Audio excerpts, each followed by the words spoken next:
ወወልድ ወመንፈስ ቅዱስ አሐዱ አምላክ አሜን። ምሳል በላችሁም እንዴ? በልታችኋል? ድምጻችሁ አይሰማም ብዬ ነው። ካልበላችሁ እንጋብዛችሁ። እሺ መቃ አባ ከኔልማ ከነፎረ ቁልቁሉ ዋቀዮ ቶኮ አሜን። በስመ አብ ወወልድ ወመንፈስ ቅዱስ አሐዱ አምላክ አሜን።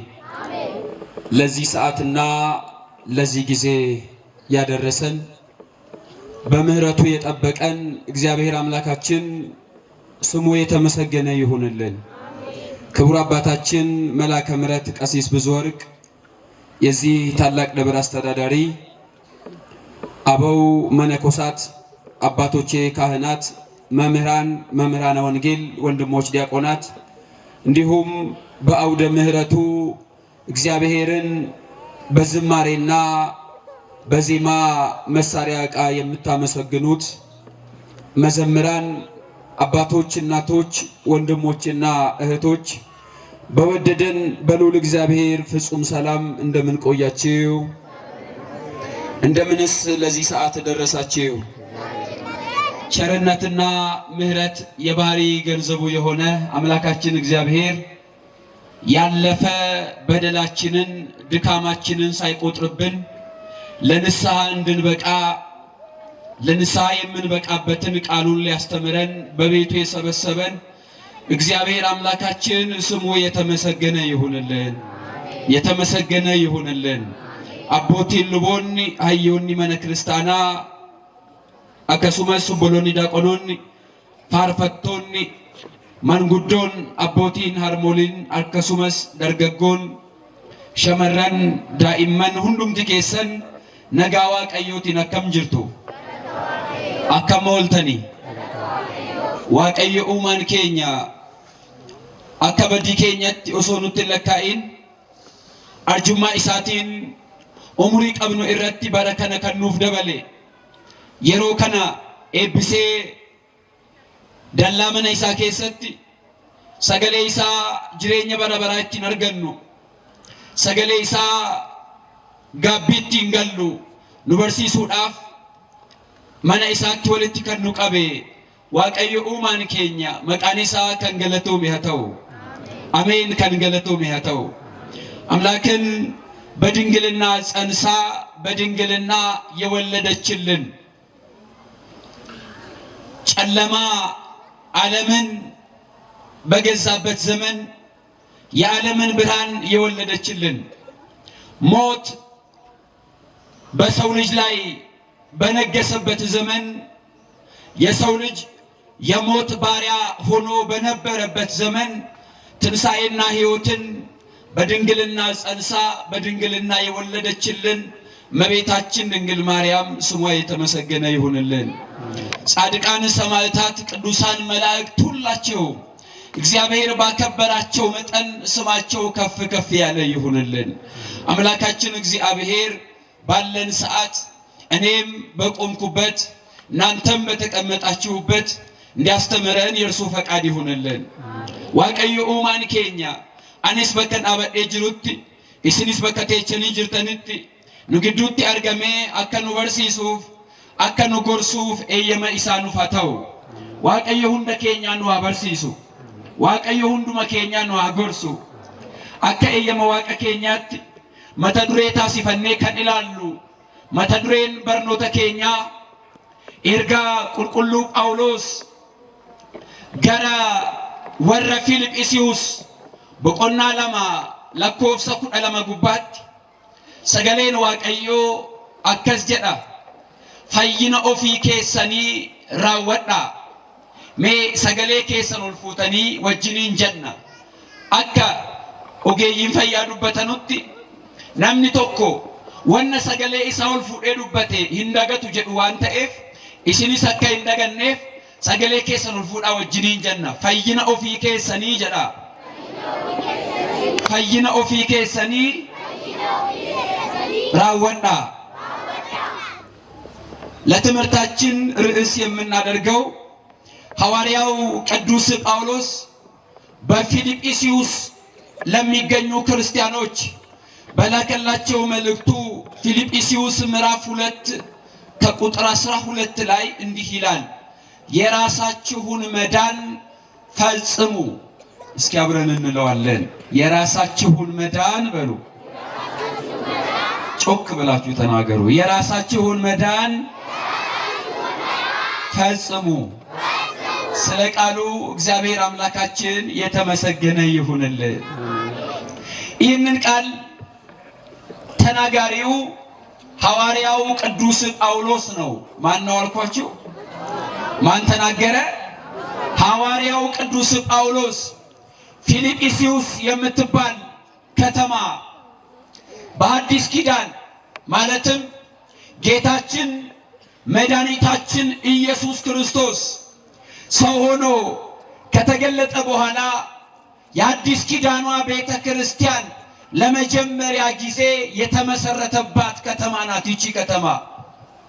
ታዲያ ሐዋርያው ጳውሎስ በተደጋጋሚ በመካከላቸው ተገኝቶ ቃሉን ያስተማራቸው ሕዝቦች ኢየሱስ ክርስቶስ አምላክ እንደሆነ ማን እንደሆነ አምላክ እንደሆነ ከፍ ብላችሁ ቁጥር 6 ላይ እንደውም ስትመለከቱ እግዚአብሔር እንደሆነ ማን እንደሆነ ቃል በቃል ኢየሱስ ክርስቶስ እኛን ለማዳን ከሰማይ የወረደው ሞታችንን በሞቱ ድል ሊያደርግልን የኛን ሥጋ የተዋሃደው ኢየሱስ ክርስቶስ እግዚአብሔር እንደሆነ ቁጥር 6 ላይ በሰፊው ይናገራል። 12ኛው ቁጥር ላይ እንዲህ ይላል ሐዋርያው ቅዱስ ጳውሎስ ኤፌሶን ምዕራፍ 2 ቁጥር 12 ላይ እንዲህ ይላል። በፊልጵስዩስ ምዕራፍ 2 ቁጥር 12 ላይ እንዲህ ብሎ ይናገራል። ስለዚህ ወዳጆቼ ሆይ ምኖቼ ሆይ ወዳጆቼ ሆይ ሁል ጊዜ እንደታዘዛችሁ በእናንተ ዘንድ በመኖሬ ብቻ ሳይሆን ይልቁንም አሁን ከእናንተ ስርቅ በመፍራትና በመንቀጥቀጥ የራሳችሁን መዳን ፈጽሙ።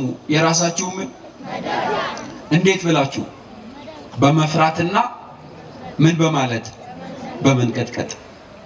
ያ ምቾተኮ ጀዳ ቁልቁሉም ጳውሎስ ያ ምቾተኮ የሮድማ ሁንዳ አኩማ አቦመምተን የሙ አኒ ኢሲን ቢራ ጅሩ ቆፋ ኦሶ ሂንተይን የሙ አኒ ኢሲን ቢራ ሂንጅሬስ ሶዳዳፊ ሮምአን ፈይና ኦፊ ኬሰኒ ራወዳ ገየ ኬሰን ባዳ ወንተ ሲንራ ኤገሙ አከ ክርስቲያና ቶኮት አከነ ነማ አመኔት አከ ዱከቡዋ ክርስቶስ ታተኒት አከ ሞቱማ ዋቀዮ ኢሰይ እንደበሬፍ አከ ካዲመምተኒት ኑቲ ካዲመምቶታ ሞቱማ ዋቃቲ ዋንታኔፍ ካዲመምኔራ ዋንታኔፍ ከናፉ አከ ነማ ካዲመሜ ጅሩት ቦሩ ሞቱማ ዋቀዮ ኢሰይ እንደበሬ አከ ነማ ዳሉፍ ጅሩት ፈይኖ ፊ ኬሰኒ ራወዳይ ይደል ማል ጀቹ ለቀብጢ ለመከነ ኬሰት ይላላ ሐዋርያው ቅዱስ ጳውሎስ ላመኑ ክርስቲያኖች በክርስቶስ ክርስቲያን ለተባሉ በማን እኛ ክርስቲያን የተባልነው በማን ነው? በክርስቶስ ነው። በክርስቶስ ክርስቲያን ለተባሉ አማኞቹ የክርስቶስ ተከታይ እንደመሆናችን መጠን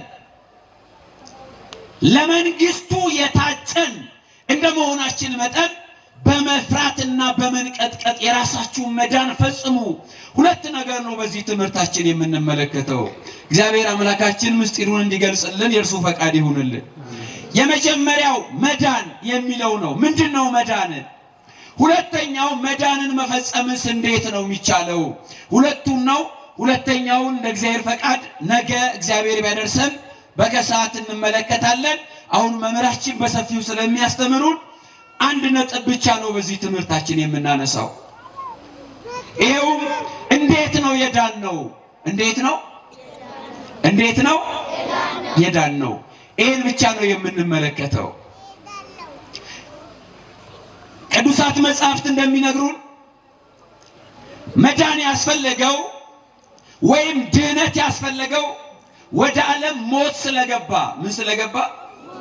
ምን ስለገባ ሞት የሚባል ዕዳ ስለገባ ነው። እግዚአብሔር አምላክ ገነትን ለአዳም አዘጋጅቶ አዳምን በገነት እንዲኖር ሰጥቶት፣ ነገር ግን አዳምን እንዲህ ብሎት ነበረ። ኦሪት ዘፍጥረት ምዕራፍ 2 ላይ ስትመለከቱ በበላ ቀን ሞትን ትሞታለህ የሚል ማስጠንቀቂያ። እግዚአብሔር በገነት 3 እጽዋት አይነቶችን አብቅሏል። አንዷ የሕይወት ዛፍ ትባላለች፣ ሁለተኛዋ ሲሳይ አዳም ትባላለች፣ ሶስተኛዋ ደግሞ ዕፀ በለስ ትባላለች። እቺ ሲሳይ አዳም በየጊዜው እየበላ የሚኖራት ናት። ሶስተኛዋ ግን ዕፀ በለስ ለእግዚአብሔር የመታዘዝ ምልክት። ምን የሆነ ምልክት? ምን የመሆን የመታዘዝ ምልክት። አትብላ በበላ ቀን ትሞታለህ ብሎ እግዚአብሔር አዳምን አስጠነቀቀው። አዳም ከ7 ዓመት ቆይታ በኋላ እግዚአብሔር ያዘዘውን ትእዛዝ በመተላለፍ ከሔዋን ጋር በጋራ ዕፀ በለስን በሉ። ምንን በሉ? አታድርጉ የተባሉትን አትብሉ የተባሉትን በሉ። እግዚአብሔር ደግሞ በበላ ቀን ምን ትሆናለህ ብሎታል። በበላ ቀን ምን ትሆናለህ? የእግዚአብሔር ፍርድ ደግሞ የሚታበል ስላልሆነ እግዚአብሔር በፍርዱ ፈታይ ስለሆነ ምን ስለሆነ ፈታይ ነው እግዚአብሔር። ስለዚህ ትሞታለህ ብሎታል። አዳም ሕግ እግዚአብሔርን ሲጥስ የግዴታ ምን መሆን ነበረበት? መሞት ነበረበት። waaqayyo አዳሚን ሙከ ከነራ የወኛቴ ሂንዱታ ጀኤ አኬከቺሴ ቱሬ ሀተው መሌ አዳም ወጎተ ቶርባ ቦዴ ጅሬኛ ገነተ ኬሳ ወጋ ቶርባ ቦዴ ሙከኛቲን ጀደሜ ከነኛቹዳን አቦሚ waaqayyo ዋን ጨብሴፍ አዳም ይረቲ ዱይ ዱፌራ አማ ባሊና ዋይ ከናካሱዳፍ ሚቲ ሀተው መሌ አዳም ማልተ የሙጀኑ የአዳማቲ ብዮዳ ብዮቲ ደቢታ ሙርቶ ተቆፋዳ ሂንዱታ ለማፋ አዳሚ ዋቀዮ ኡፈተ ከና ይሳፍ ከነ ቱሬ ሀታኡ መሌ ኤርገ ጩቦ ጀተኒ ቦዴ ኡፈተ ከናን ኩን ራፉ ደሜ ቁላሳ ሊተፈኒ ነው እንጂ አከሱመስ ዋቀዮ አዳሚን ገነተ ከሳ ባሴ ዳንዲሼ muka jireenyaatti nama geessitu waaqayyo albee akka ibiddaa boba'uun hin eegsisee jedha. Addaam gannata keessaa godaane, abaarsi Addaam irra bule, dheekkamsi waaqayyo gara Addaam dhufe. Addaam በበላ ቀን ትሞታለህ የተባለውን ስለዘነጋ ሞትን ወደ ራሱ አመጣ። ሁለተኛው የኔን ቃል ትተህ የሴቲቱን ቃል ስለሰማ ካንተ የተነሳ ምድር ሁሉ የተረገመች ትሆናለች። ምን ትሆናለች? መርገም የሚባል አዳምንም ልጆቹንም በሙሉ አገኛቸው። ሌላኛው ኦሪት ዘፍጥረት ምዕራፍ 3 ቁጥር 22 ላይ አዳም ከሕይወት ዛፍ ወስዶ እንዳይበላ እግዚአብሔር አዳምን ከገነት አስወጣው። ከገነት ምን አደረገው? በገነት እንዲኖር የተፈቀደለት ሰው በራሱ ጊዜ ክብሩን መጠበቅ ስላቃተው ከገነት ወጣ፣ ተሰደደ። ወደ ሕይወት ዛፍ የምትወስደውን መንገድ እግዚአብሔር በኪሩቤልና በምትገለባበት የእሳት የነበልባል ሰይፍ አስጠበቀ ይላል። ስለዚህ አዳም ከገነት ወጥቶ ስደተኛ ሆነና በዚች ምድረ ፋይድ በተባለች መከራ ባለባት ምድር ላይ መኖር ጀመረ። ነገር ግን አዳም እግዚአብሔር ይቅር እንዲለው ወደ ቀደመ ክብሩ ለመመለስ ዕለት መስዋዕት ቢያቀርብም ሱባኤ ቢገባ ጸሎቱን በእግዚአብሔር ፊት ቢያቀርብ መስዋዕት ቢሰዋ ያቀረበው መስዋዕት እግዚአብሔር ኃጢአቱን ይቅር ቢለው እንኳን ወደ ገነት ግን መመለስ አልቻለም። ወደ ምን መመለስ አልቻለም? እርሱ ባቀረበው መስዋዕት ወዴት መመለስ አልቻለም። አዳምን ወደ ገነት የሚመልሰው አዳም የቀደመ ክብሩን የሚመልስለት መስዋዕት አልተገኘም።